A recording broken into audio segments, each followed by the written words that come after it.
I was sitting in the living room of a house that still had my name on the deed when my daughter told me I was no longer welcome to use the front door. "Come through the side next time, Mom," she said, like she was talking to the cleaning lady. That was the moment I understood what 30 years of unconditional giving actually buys you. Nothing.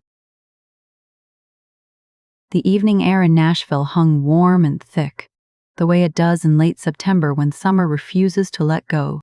I had driven 40 minutes from my little bungalow in Gallatin with a casserole dish balanced on the passenger seat.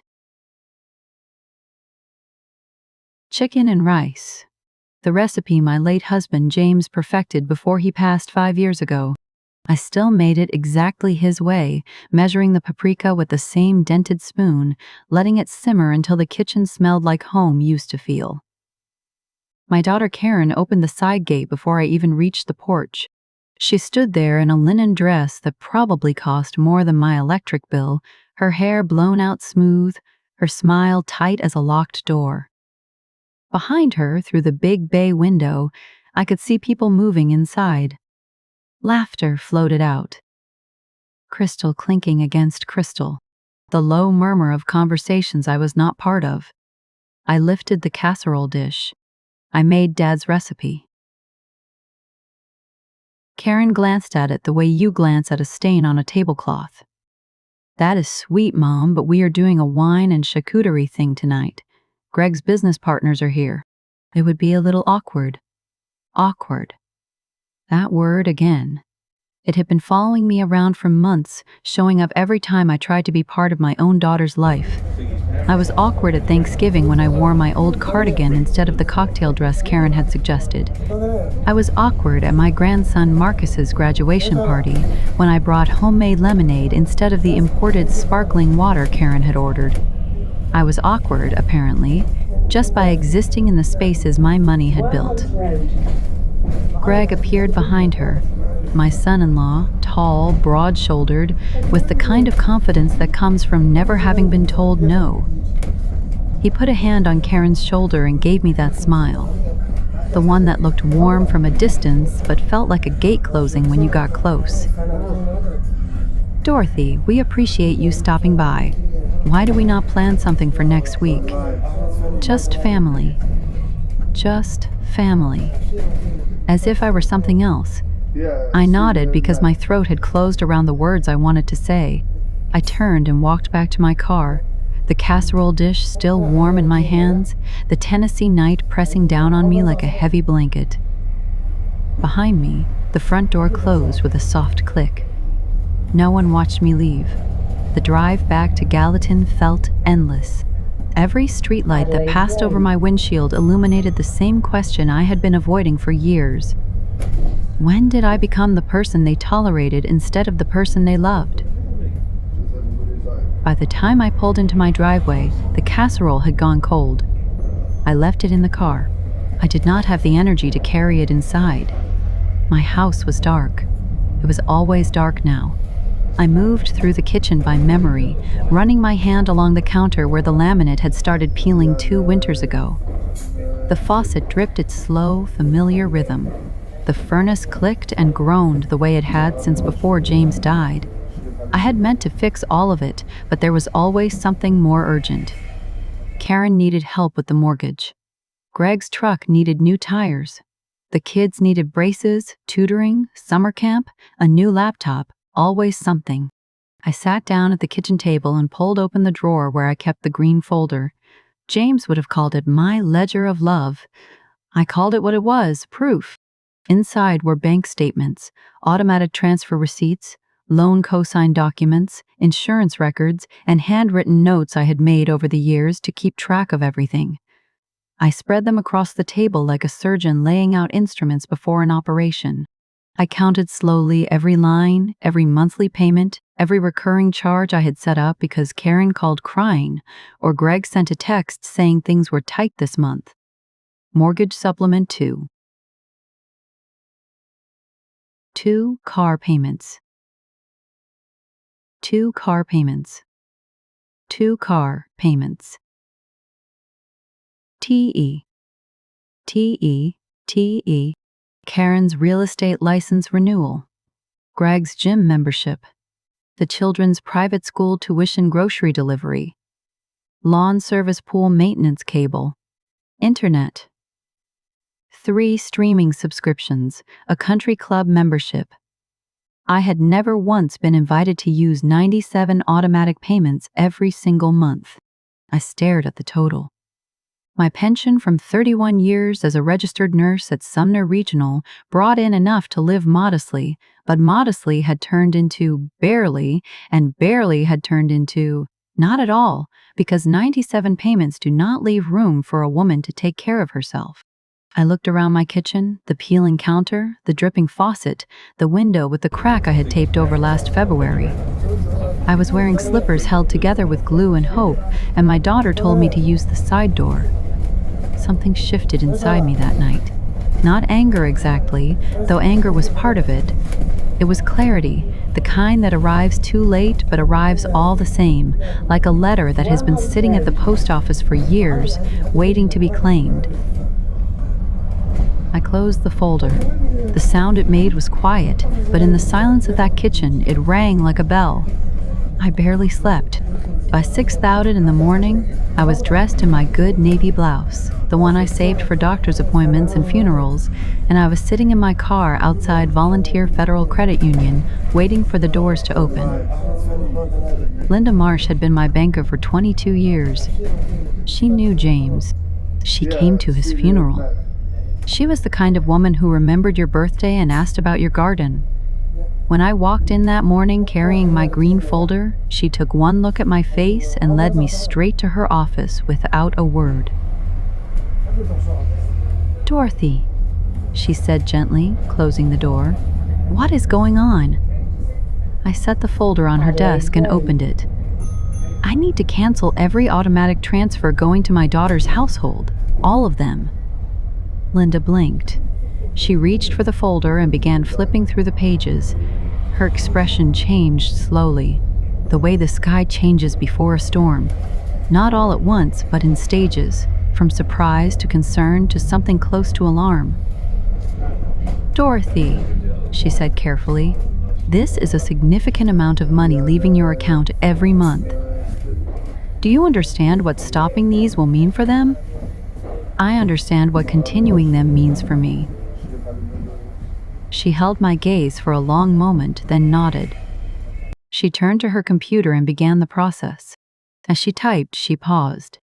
"Dorothy, I need to flag something. There was a recent inquiry on your home equity line. Someone requested preliminary paperwork to open a loan against your property." My blood went cold. "Who?" Linda hesitated. The name on the request was Karen Whitmore.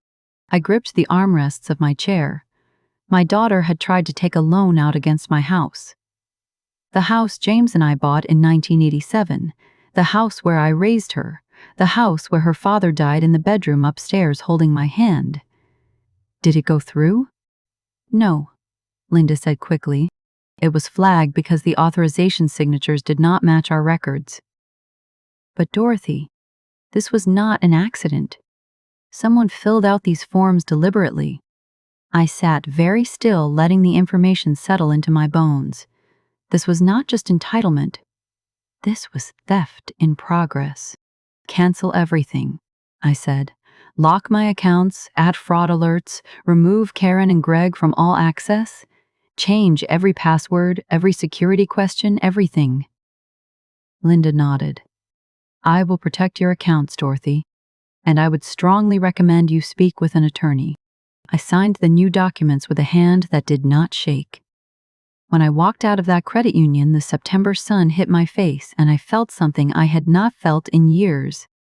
My own spine, straight and solid, holding me up. The first call came before I reached home. Karen's name flashed on my phone screen. I let it ring. By noon, the messages started piling up like leaves in a gutter. "Mom, the mortgage company says payment was declined." What happened then? 20 minutes later, "Mom, the kids' school is calling about tuition." "Did you forget to update something?" Then Greg, "Dorothy, the truck payment bounced." This is causing serious problems. Can you handle this today? Handle this as if I were their accountant.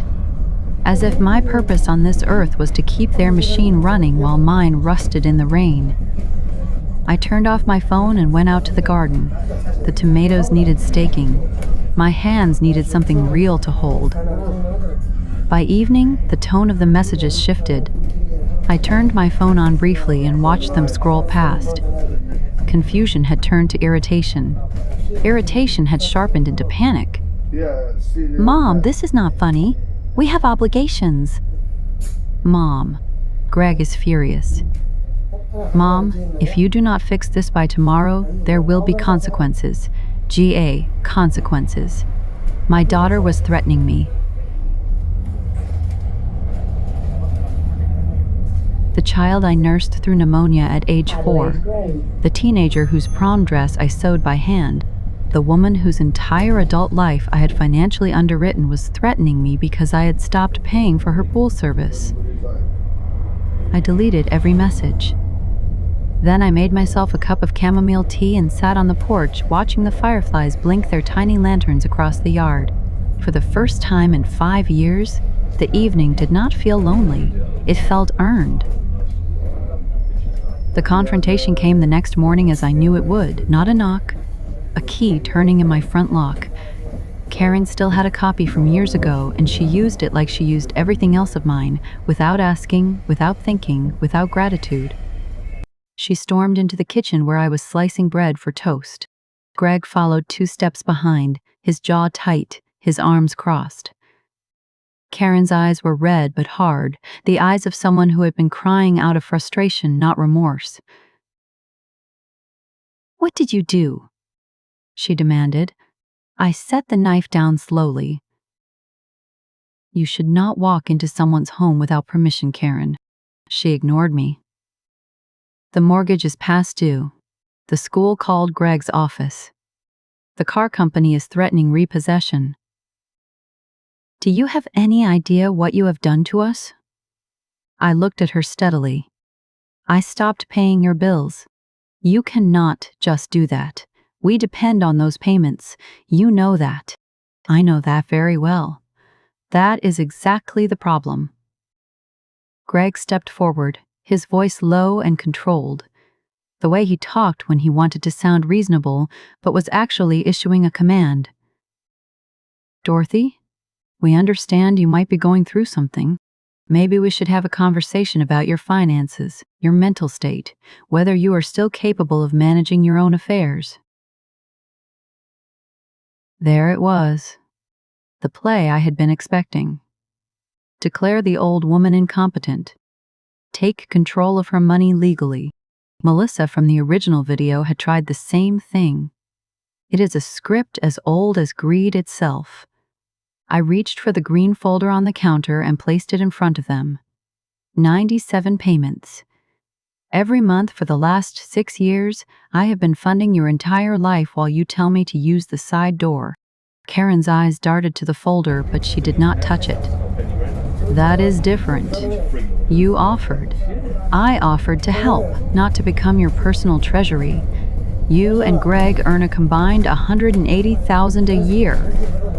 Where does it go? Silence. The expensive silence of people who know the answer but cannot say it out loud. I knew where it went.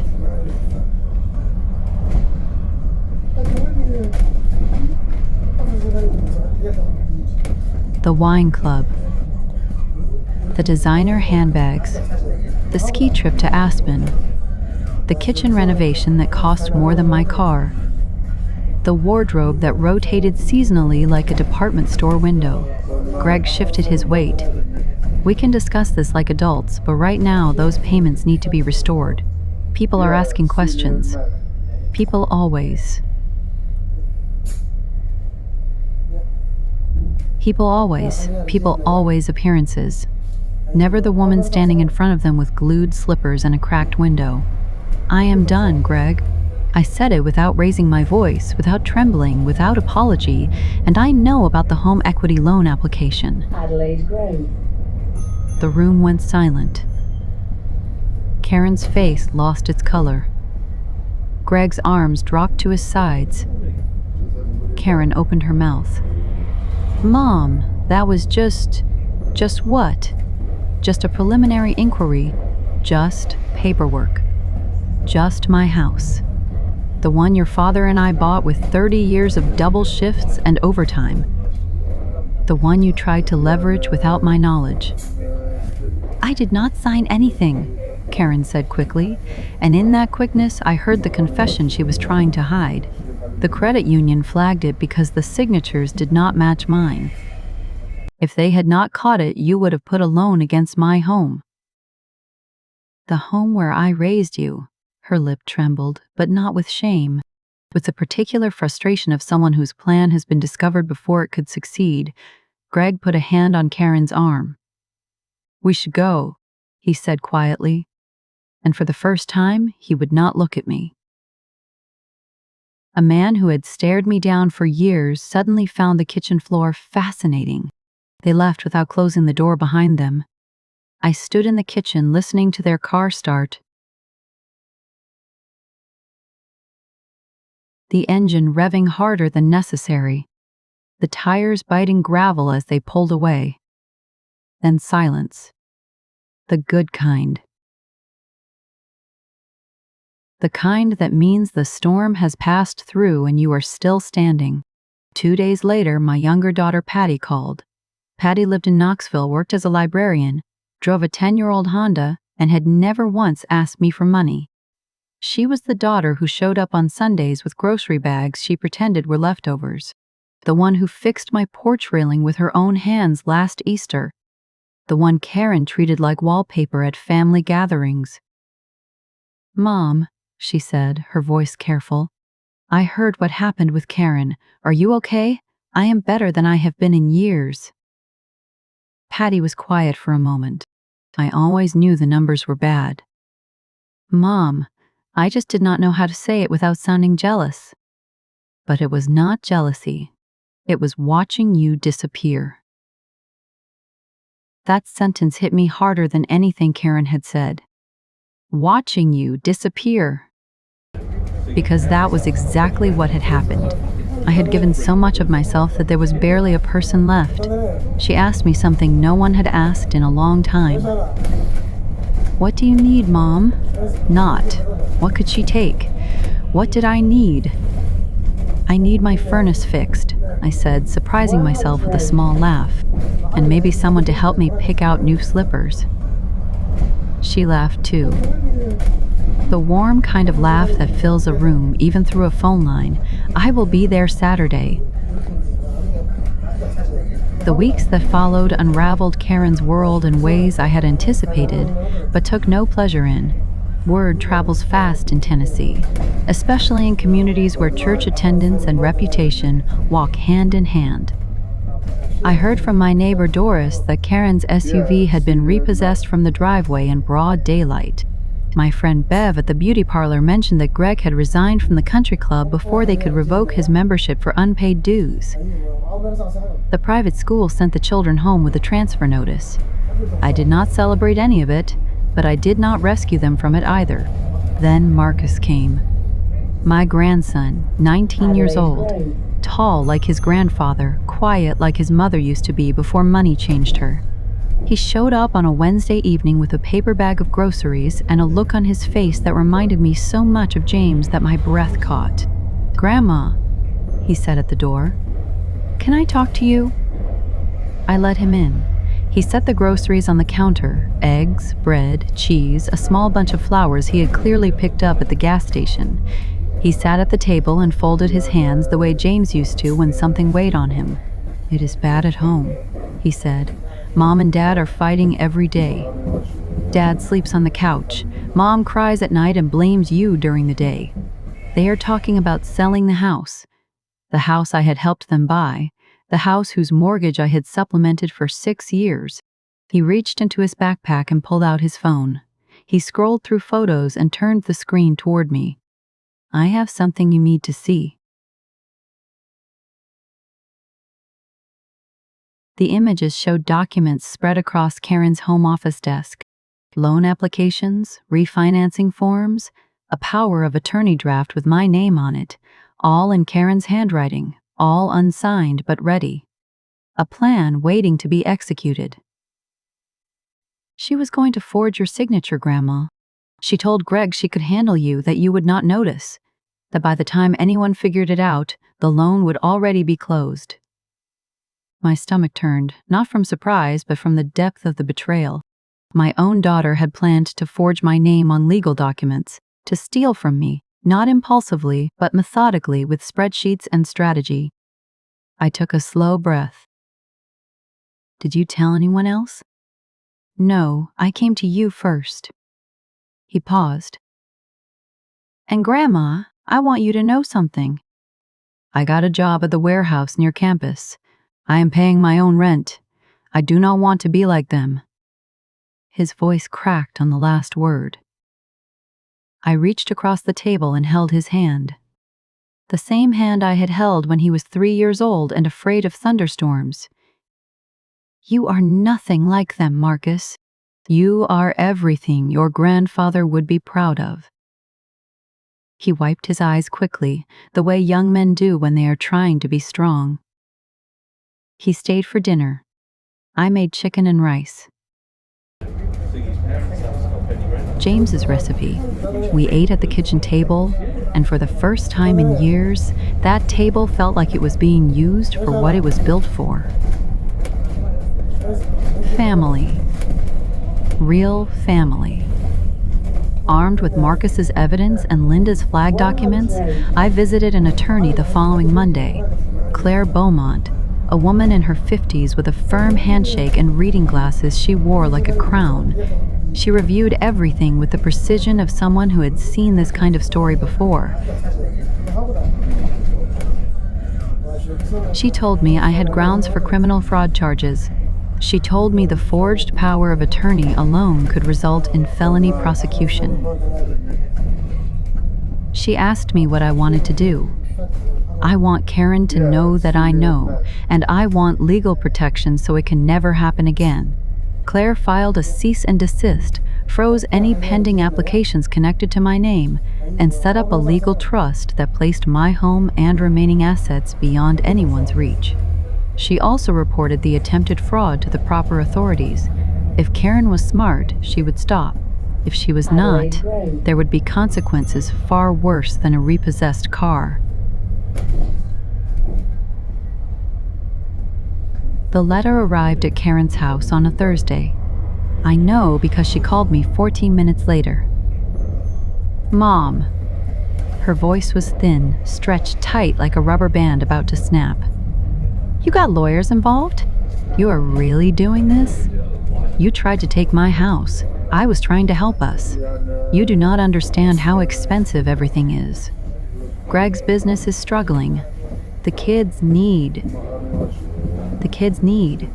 a mother who earns her own way instead of stealing from her 72-year-old parent. Silence.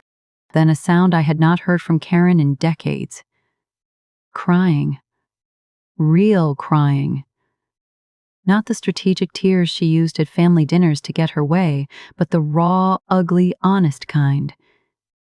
I did not know how to stop, she whispered. We got used to it. We built everything around it.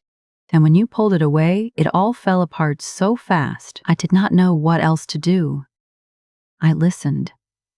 I did not comfort her. I did not rush to fill the silence. I let her sit in the wreckage of her own choices, the way I had sat in mine for years. What you do next, Karen, is up to you. But you will do it without my money. Without my house, she hung up. I set the phone down and poured myself a glass of sweet tea. My hand was steady. A month passed. October gave way to November, and the Tennessee hills turned gold and copper. Patty came every weekend. She helped me replace the kitchen faucet, paint the living room a soft sage green, and pick out a new winter coat, camel-colored, warm, the kind of coat I had never allowed myself because someone always needed something more. Marcus stopped by after his shifts, sometimes with takeout, sometimes just to sit on the porch and talk. He told me about his classes, his coworker who made him laugh, the girl in his economics lecture who smiled at him. He was building a life with his own hands, and watching him do it was the greatest gift anyone had given me in years. One Sunday afternoon, I was knitting on the porch when a car I did not recognize pulled into the driveway. A modest sedan, gray, practical. Karen stepped out.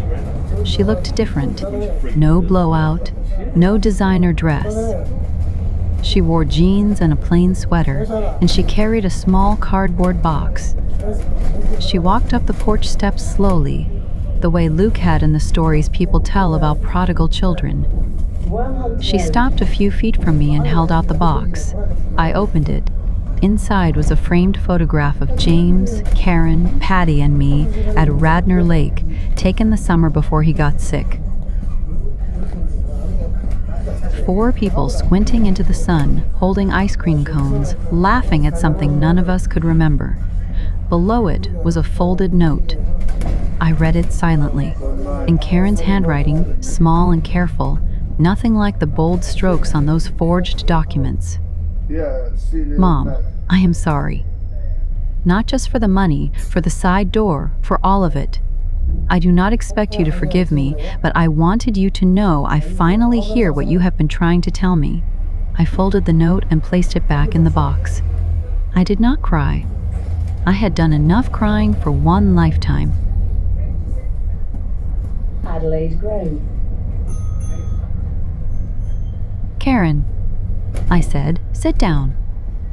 She sat in the chair beside me, the one James used to occupy on summer evenings when the cicadas sang so loud you had to raise your voice to be heard. I am not going to rescue you, I said. I know, and I am not ready to trust you. I know that too, but I am willing to leave the door open. The front door, if you are willing to walk through it honestly. Her chin trembled. She nodded. We sat there together as the sun dropped behind the hills, saying nothing, which was the most honest conversation we had had in years. That evening, after Karen left, I heated up leftover chicken and rice and sat at the kitchen table. The new faucet did not drip. The furnace hummed steadily. The sage-green walls made the room feel like spring, even as winter approached. I opened the drawer where the green folder used to live. It was empty now. I had shredded every page the week before. 31 years of receipts and records reduced to confetti. The past had been documented enough. It was time to stop keeping score. Marcus called to say goodnight. Hattie texted a photo of a scarf she wanted to knit for me, and somewhere in Nashville, Karen was learning what it felt like to carry her own weight for the first time in her adult life. I washed my plate, dried it, and placed it in the cabinet. Then I cut myself a slice of the pound cake I had baked that morning, rich, buttery, still warm at the center. I carried it to the living room, turned on the lamp James had bought me for our 30th anniversary, and settled into my chair. For decades, I had poured everything I had into people who saw my love as a service and my sacrifice as an obligation. I had confused generosity with worth. I had believed that if I just gave enough, they would eventually see me. But the truth is simpler and harder than that. You cannot make someone value what they have never had to earn. I took a bite of the pound cake. It was perfect, sweet, warm, made with my own hands for myself. Freedom, I have learned, is not a dramatic moment. It is not slamming a door or making a speech. It is the quiet act of sitting in your own home, eating something you made because you wanted to, and knowing that you are finally completely enough. The lamp glowed golden. The house was warm, and for the first time in longer than I could remember, I was not waiting for anyone to need me. I was simply here, and that was more than